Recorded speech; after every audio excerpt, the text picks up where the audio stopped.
Yeah.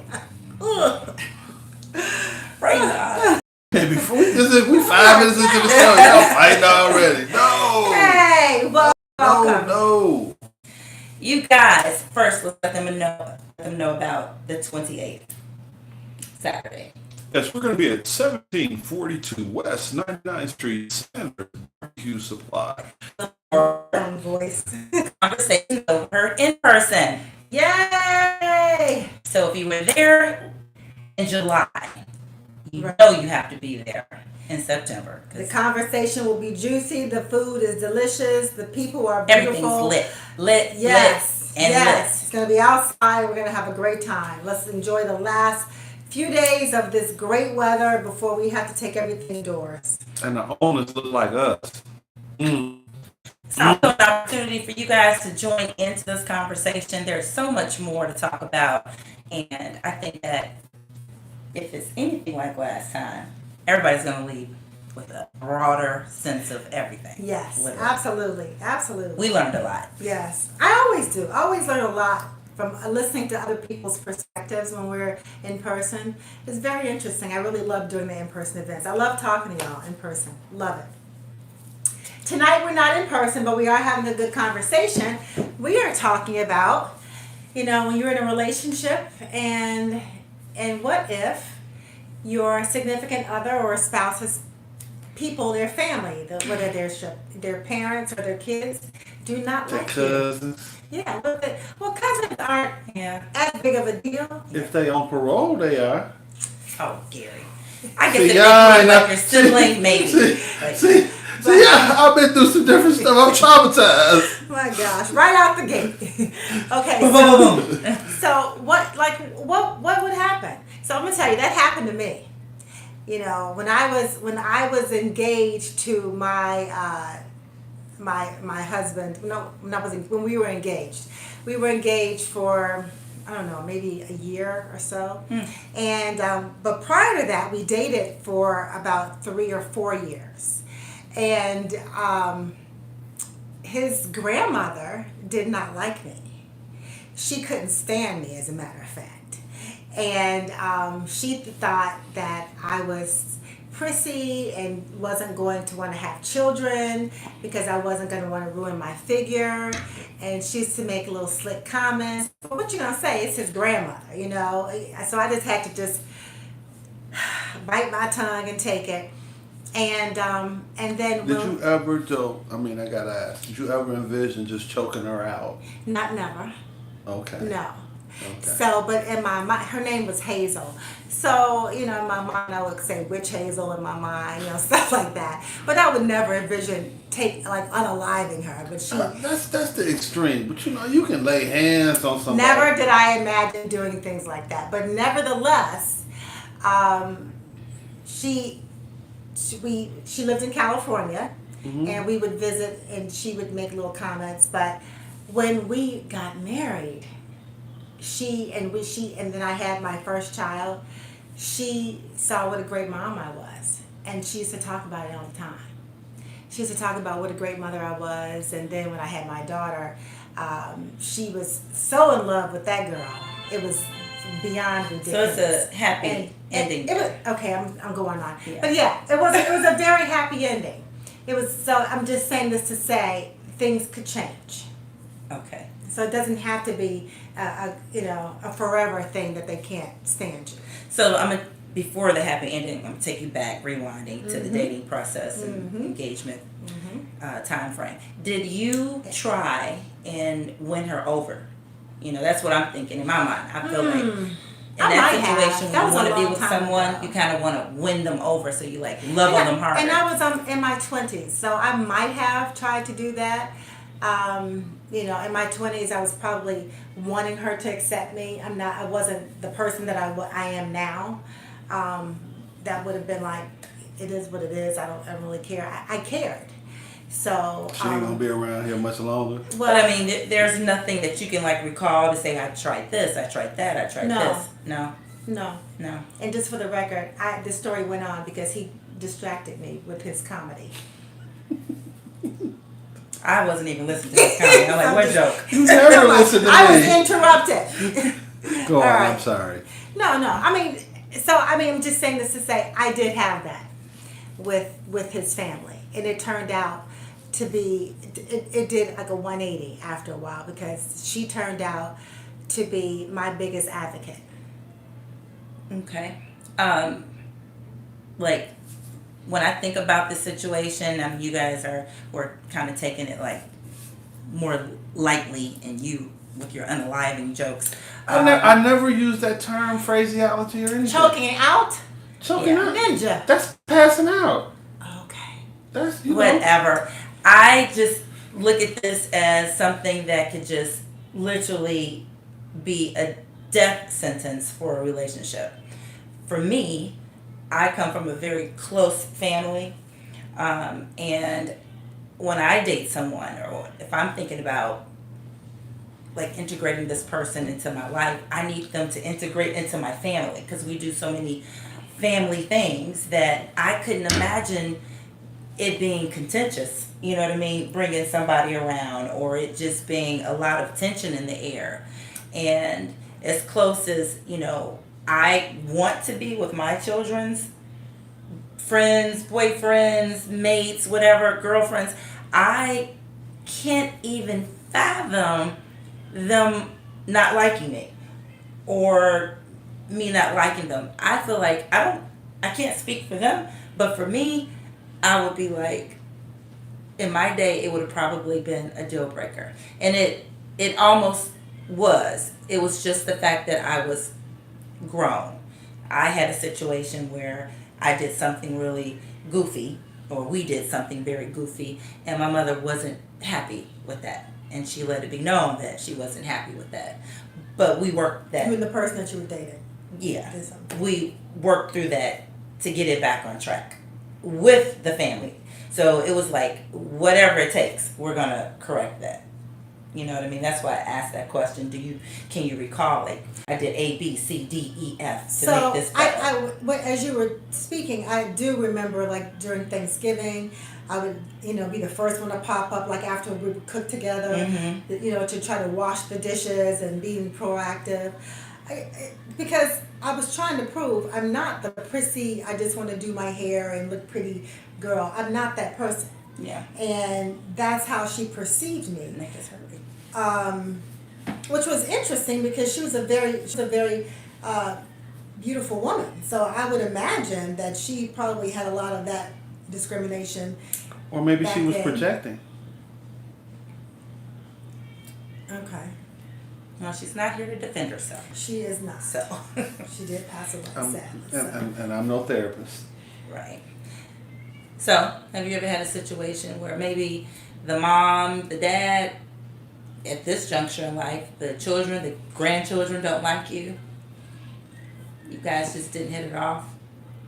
I have to be very careful about this, but yes, I had a situation. A young lady that I dated, her father was a very powerful person. Okay. And I was very young and very stupid and very disrespectful. Disrespectful how? Like I said, he was a very powerful person. Were you disrespectful to the girl, or were you disrespectful to the parents? Or both? Everybody? It's only so much I can tell because I don't want to reveal the identity of the person. Okay. But let's say that I was very disrespectful to the home. Okay. Because the home had security, and then I came spinning up one day at like 80 miles an hour, which was not a fun thing for them. You came doing what at But- 80 miles an hour? Hey, what's up, security? Oh, okay. And it was not taken well. Okay. Because they looked at you as reckless at that point. Not only reckless, but not aware of, who this person was and what things meant. I mean, that situation could have very well escalated to something very, very bad. I'm kind of glad you brought this up because it peels the banana a little bit, because we're kind of very surface with this topic of who likes who, and we haven't really talked about why someone may not like them. Like, grandma had her own perception of you, which was false, because there is no person that wanted to have babies more than you. And well, maybe me, but you get the gist. In this respect, sometimes parents don't want you to date someone because they see that person and you can't see what that person, who he or she really is. You have That the is love correct. blinders on. That is So very much true. they may feel like their daughter was way more impressionable at that age to be with someone who was at that juncture reckless. If you can't bring your best representative to my front door, you damn sure gonna act a fool as soon as you get down the street with my daughter in the car. And so, yeah, it's like giving my most precious blessing to you to, put in harm's way. That's their precious cargo that you're carrying. So I get that, for them. My mom, I'm not sure when I was younger if she felt like, I don't know. Maybe she felt like my head wasn't screwed on all the way tight because she asked me certain questions, and I'd be like, "Why are you asking me that?" You know what I mean? Right. And I often wondered why I stayed on punishment so many years for the smallest infractions, right? Where people thought I went to jail. I ran away from home. I went in as a kid. I came out as a damn near an adult. This is true though.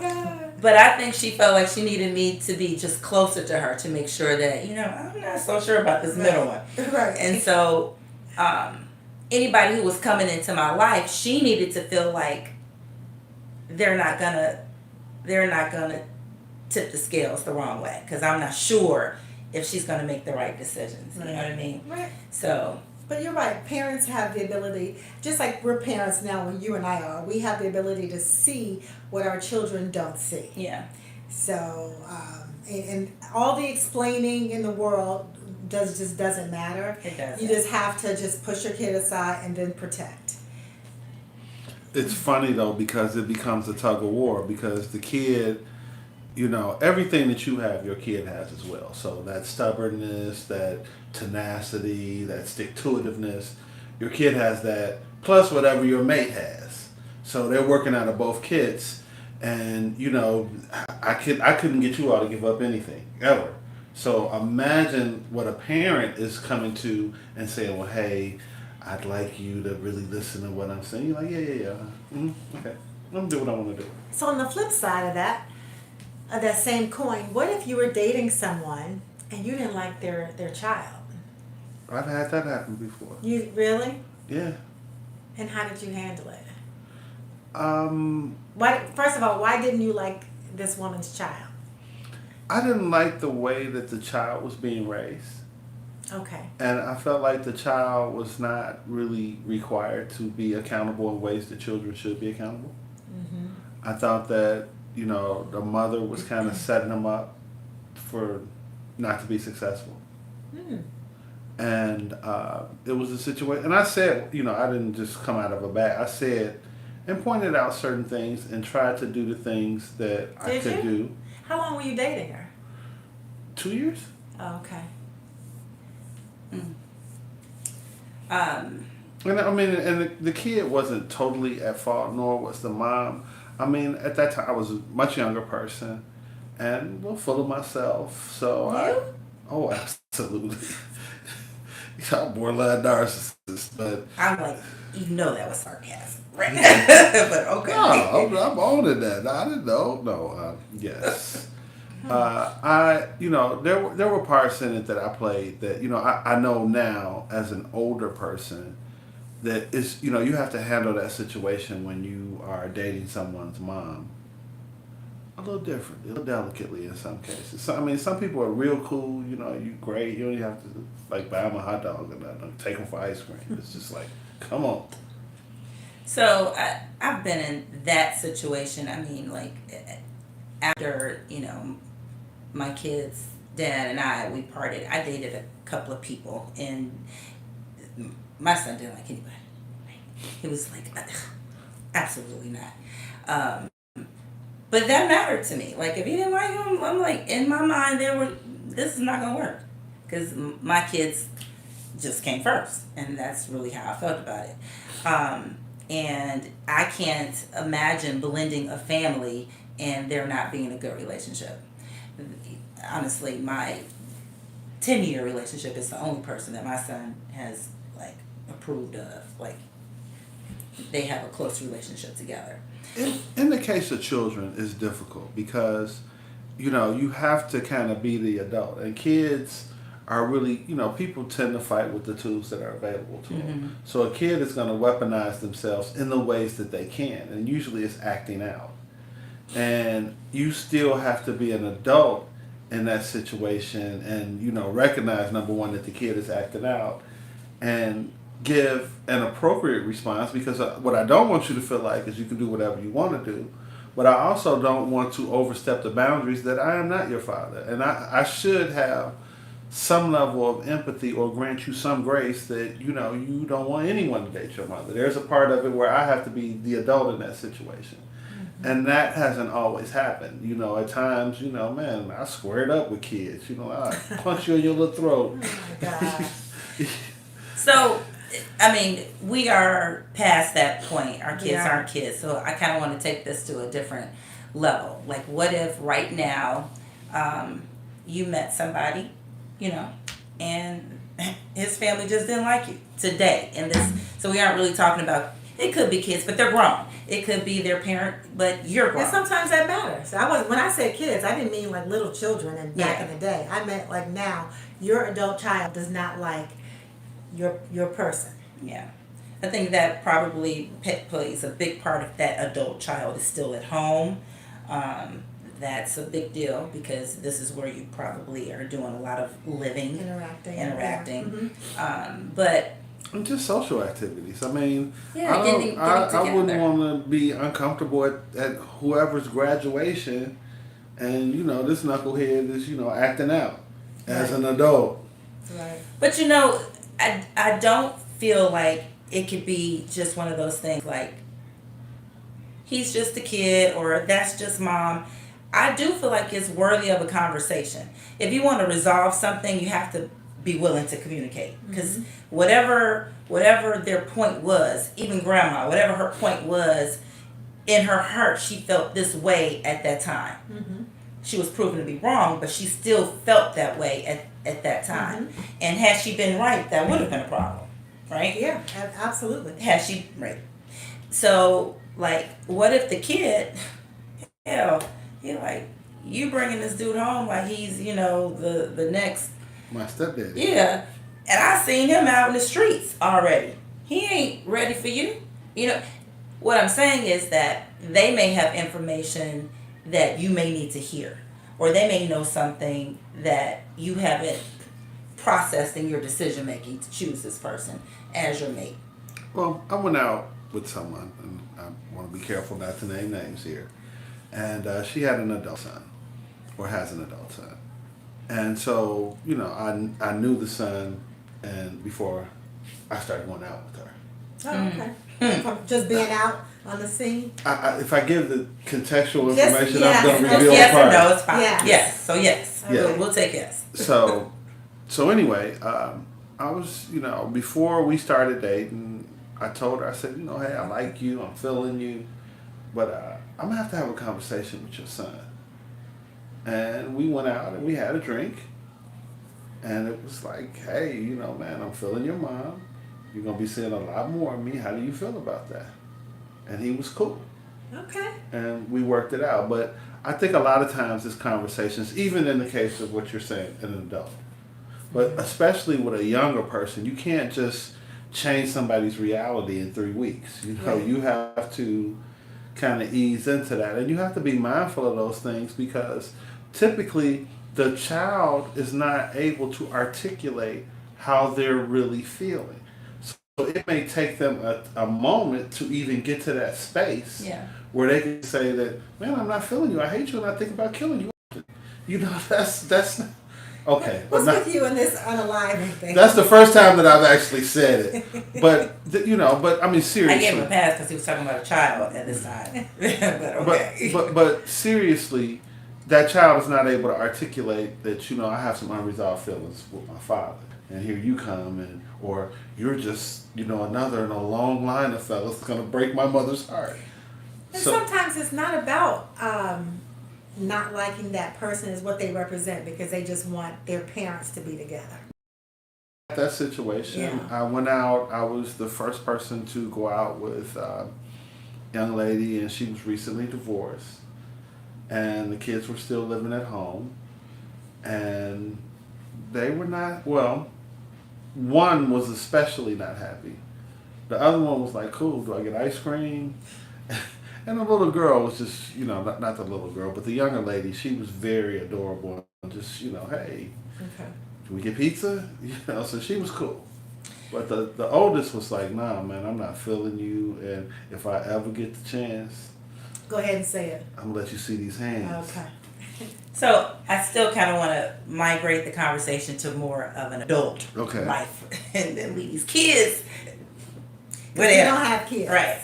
So I had a conversation with a client yesterday, actually, and she said that she had a very close, like, sister girlfriend, right?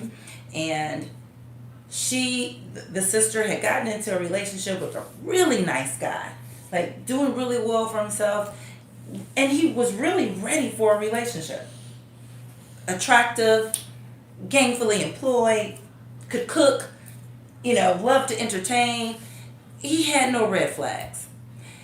And here comes some guy that the friend, met online, who, by omission, said he was an ex-con. His sentence was 40 years. Like, He did something serious. he probably unalived something, right? Is he one of your friends? So, Oh my gosh. long story short, she left the relationship with this awesome man, handsome, wanting to be in a relationship, stable. Who appeared to be awesome. I was thinking that too. He still is awesome. We don't know. Well, he was not an ex-con, so we know he. I'm just You going to tell you. definitely checked a lot more boxes. You're than missing the point. Let's go back to the point. He's not even the issue. The issue is she made a decision to leave something that had legs. It had the potential to run all the way to the altar to a guy who had nothing. Who wanted to, I'm going to leave where I am, come move with you. He had 4 kids, 4 baby mamas, all kinds of stuff. And was going to leech himself on her. But she realizes now that it was a problem. But here's the thing. The friend saw all these red flags, and she tried to articulate, like, I want to be supportive, but this is what I see in this guy. And again, when you have those glasses on, you don't see it, right? And so it was a little problem where the friend was like, well, so I'm not going to be able to bring you around him. You're like my sister. But it didn't stop her from ending that other relationship and diving into this one just to find out that the sister friend was right. And to this day, it is a gut punch because he is clearly off into another relationship with another woman and they're doing very well. Who appreciates him. Absolutely. But Wow. And his clean record. And I'm I want to point something out though. I mean, one of the biggest mistakes that we make as friends and family is that we assume that people actually want to be happy.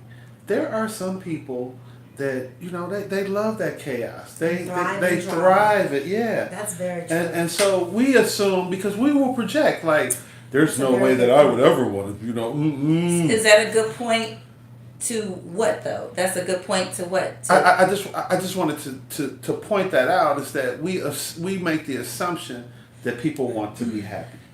In regard to people whose family don't accept them? It has nothing to do with. Oh, so we're off topic. Okay, because I'm trying to make the correlation. Yeah. Okay. It didn't. He was just talking about Yeah. that particular situation and why she possibly made the decision that she made. And even, but in the I'll bring it back. In the family dynamic, there are family members, in order for them to like somebody, they have to kind of hate them first.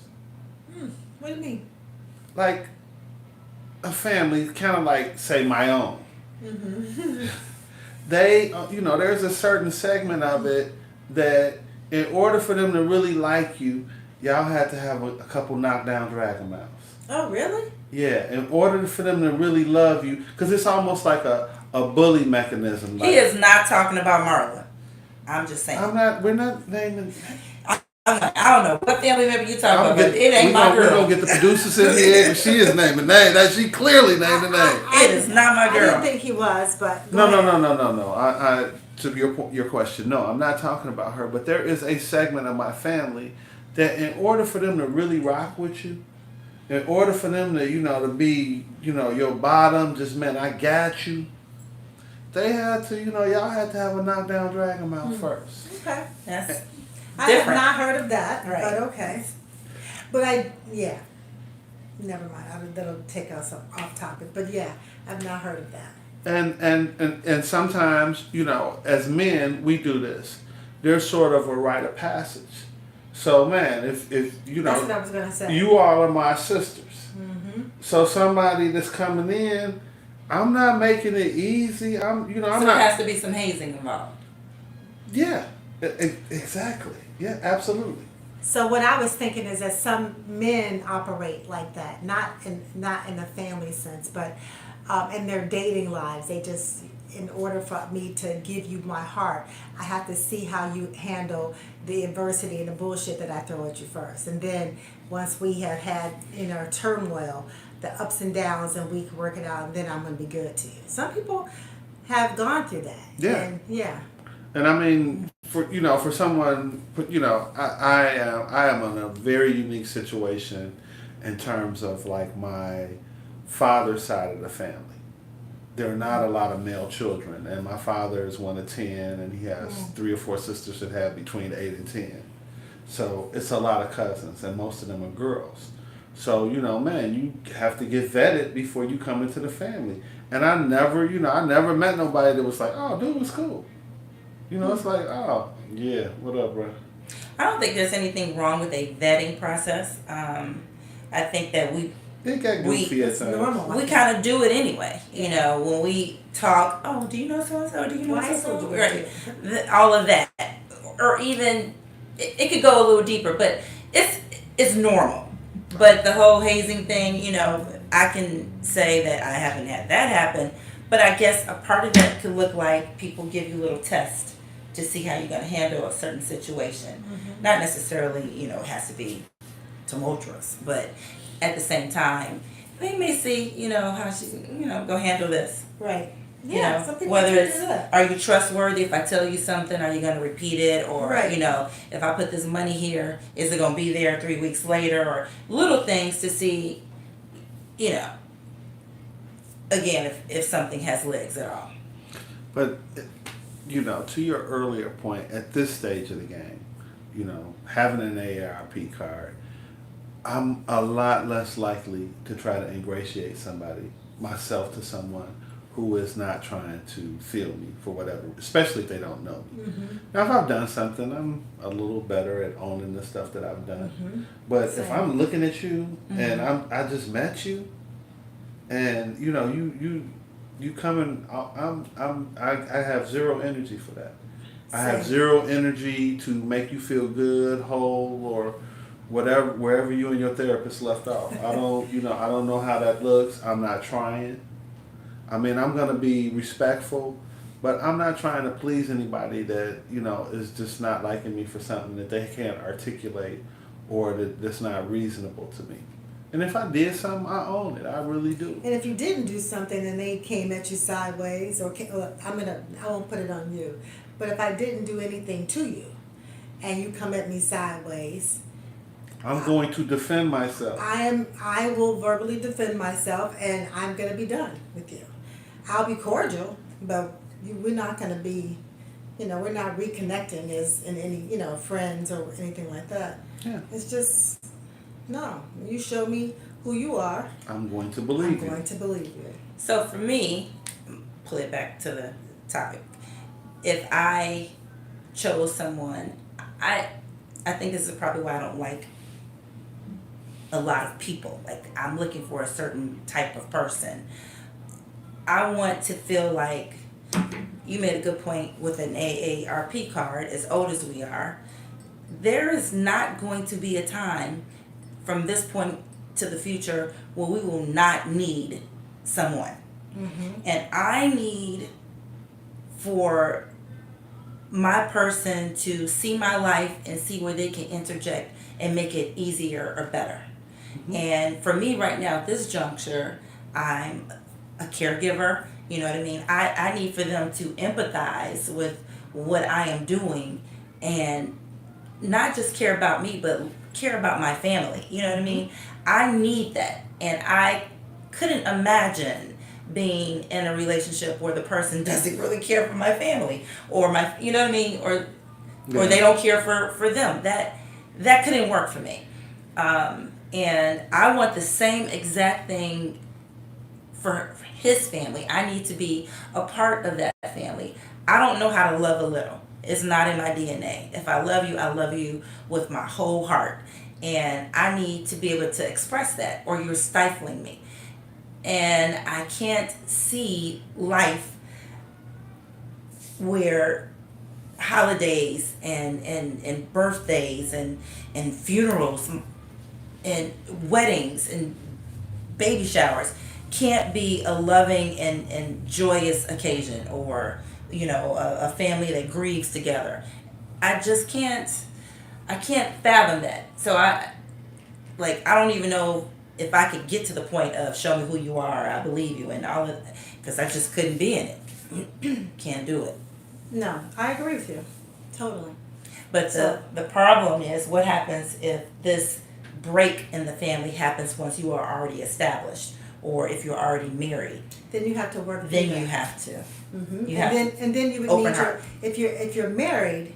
Well, so if you're not married, I'm thinking that could be a problem.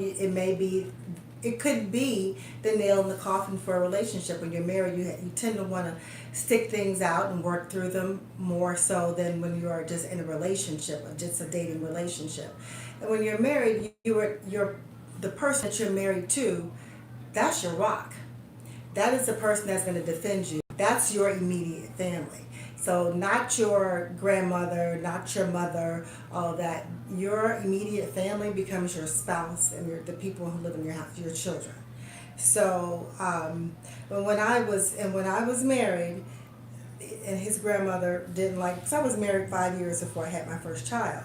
So that was 5 years of, well, I don't know, from the person that I in my mind was calling Witch Hazel, who after I had my son became an advocate. But before then, my husband was like, I got this. He was defending. I didn't have to say anything. He was like, you don't even, because she is not even like that. And so I just had dinner with her friend recently that said the same thing. Like the way you present it, you present maybe in a certain way that is contrary to who you really are. So okay, that's not the first time I've heard that. So to her point, okay, maybe so, but it was not the end of my marriage. Not even close. It wasn't even a chip in my marriage. So it wasn't an issue. Maybe it may be because I knew my husband had my back so tough, or maybe it's because we didn't live in the same city and state, but we had every holiday we would see each other. I mean, And it wasn't something I was dreading. It just was what it was. But priorities shift with the evolution of life. Absolutely. You could be married and, you're that person's person, you're number one in the book. But as people get older, priorities have to shift, because you are a husband, you are a wife, but you also are either a son or daughter. And so you would hope that even if there was some level of discord in the in-law relationship or what have you, that your mate would be your support system in that priority shift. and not be selfish. And there are times where, you can do something with your mate and that alienates your family from your mate. Like for instance, Do something with your mate that alienates your family from you. Okay. a person that grew up, say, on the west side. I always lived on the west side. Everybody, lived somewhere in the area of the west side. And then all of a sudden, here I come along and I'm like, hey, baby, we moving to Country Club Hills. Mm. And then you like, I'm going to get my new house and me and my husband and blah, blah, blah, blah, You blah. taking my baby away from me? Right, you taking my, and granted, at this age, man, I'm almost 60. She got to be somewhere close.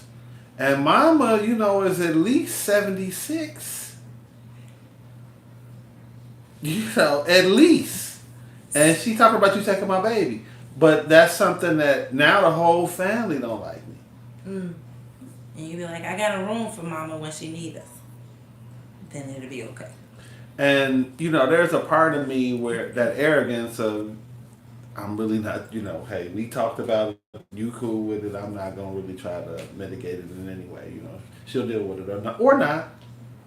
But there's also a part that I know that that's your family. I know that they love Right. you. Right. I know that, they actually they have good meaning here on some level. Mm-hmm. So it's tough, but there's also a part of me that's just like, skip it, whatever. Mm-hmm. If there was a woman during the times when you were caregiving Mm-hmm. that felt like, you spending too much time with them, helping them, and you're not, you're neglecting me, they'd have been gone. You'd have been like, gone. I was fortunate because, there was a 4-year period where you all know you were there, where my parents were, their health was declining and I had to really have a very active role in their care. And I was fortunate to kind of date the same person throughout that. And I mean, a wonderful person. I take my hat off to her. She is an incredible, incredible angel right here on earth. But had it been different, it wouldn't have even been a thought. It would have been like, man, tell your story walking. I'm good. We good. Everybody good. And so I was truly blessed in that respect. But it's never even a thought for me in terms of being a caregiver. You either going to be with the program on that. Mm-hmm. We can argue about a lot of stuff. Mm-hmm. We can have differences of opinion. We can be philosophically different on some things. But that's no. Bye. Don't look back, Medusa. Not Medusa. I don't know. This is a conversation that could probably go on and on. There's so many facets to it. There are. It could go on and on because I probably everybody has experienced it or known somebody who's experienced it. Keep living. And I think that we did a great job tonight of really talking about the evolution of it because I think that your response to it in your 20s is far different from what it would probably Absolutely.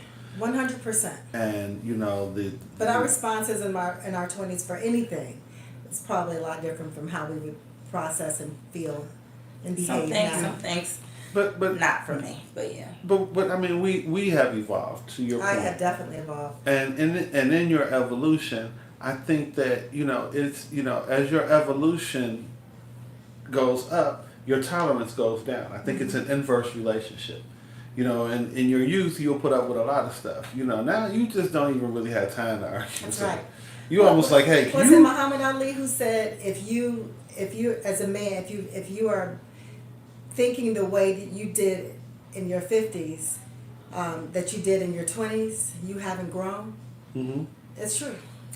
Certain things, I don't think that I'm going to ever feel like I need to be promiscuous because I'm grown, or I need to, it's certain things that I'm not going to say, oh, because I'm older, I get to do it and I've evolved into the way that the world is.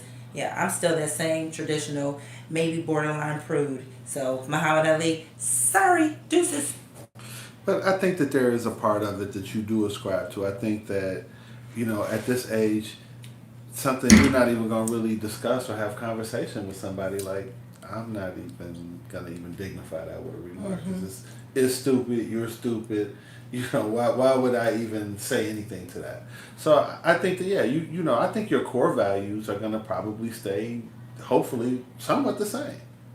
But I think that, you know, just your tolerance for stuff, I think Absolutely. that that's just like, nah. Yes. Some of it is non-existent. Like, Right, and I know I could beat you, so I'm not even gonna fight you. I'm gonna sit here and watch you fight yourself. right. Yeah. Well, that was a good chat. That was a good chat. I'm excited about the 28th. I think that the 28th is gonna be a lot of fun. You know, we're gonna close out the summer. And we will be posting the ticket link sometime this week. So get your chops ready for some good food, some good barbecue, some good conversation, and a lot of networking and a lot of fun. Absolutely. And you- some good music. You can come out, you can listen, you can talk, you can participate. And one of the things that, you know, we have always stayed on topic about is that this is your show. So the 28th is your opportunity. We're looking forward to you coming out and sharing your views. Because I know at some point, you know, y'all hear us, we talk, we say, we do. But we want to hear them. Oh, we absolutely want to hear We what you love have to seeing you say. in person, so come on out. September 28th, it's a Saturday, and we'll be posting the link soon, so look out for it. So we hope to see you guys and chat it up. Thanks for listening. Thank you. All right, good night. Good night.